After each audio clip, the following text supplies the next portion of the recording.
I want to thank Time for Truth for organising today's protest under the theme Protect the Legal Rights of Victims. We are here again today at the High Court, as we have been many times in recent years, to express the opposition of our families to the British Government Legacy Act. This legislation is the action of a rogue state, a state who fears that their master plan of collusion and shoot to kill will be exposed.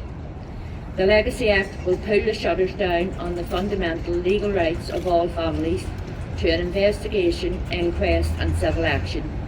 In law, it will override the human rights of all victims. It is straight from the playbook of Chilean dictator Augusto Pinochet. The whole British government approach to legacy has drawn widespread criticism from families, NGOs, political parties, churches, academics, the Human Rights Commission, the Council of Europe, the UN rapporteurs and the European Commissioner for Human Rights.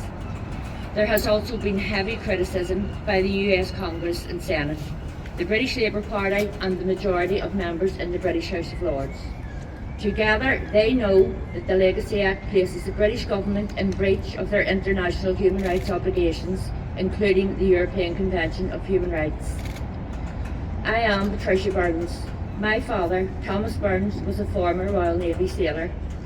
He was shot by the British Army outside Glen Park Social Club in North Belfast in July 1972. The first thing I remember about that morning, on the 13th of July, is the crowd of people that had gathered outside our home. I knew something wasn't right. I was then told that my father had been shot dead. I still carry that moment of heartbreak with me every single day. My mother could never speak about what happened. Our family have so many questions around the exact circumstances of Daddy's death. The official explanation for my daddy's death was that he had been shot down by British soldiers defending themselves against a gunman. Blatant lies. Forensic swabs taken at the time proved this. This was just more propaganda, more lies and disinformation that caused us great distress and anger. That is why I have spent my life trying to clear my daddy's name.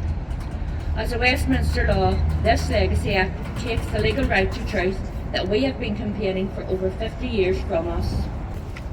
Families who have lost so much during the years of conflict now see the British government, the perpetrator in so many killings, pulling down the shutters on our campaigns for truth and justice. Where else in the world would this be considered acceptable? This act is an affront to the human rights of all victims, and yet the silence from the British government to all concerned is beyond deafening. It's frankly insulting and demeaning to all victims.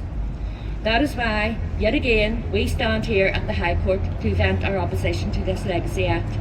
The courts must hear our voices. Together we have refused to be silenced. Through this Legacy Act, the British are seeking to cover up their murderous deeds and put state forces beyond reach of the law. That will never be acceptable. The rights of all families to an inquest, to an investigation and to pursue a civil action must be upheld and protected. There can be no British political interference in these basic legal processes. My family have a right to a basic legal inquest. We were finally granted an inquest in a court of law in May last year, a glimmer of hope for justice. Last Friday, in this same court, we were told that due to the implementation of this act, this inquest date cannot be set or heard.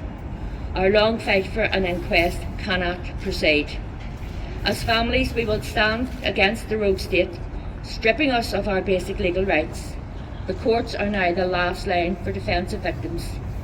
The Irish government now also need to step up, speak up and act on behalf of victims.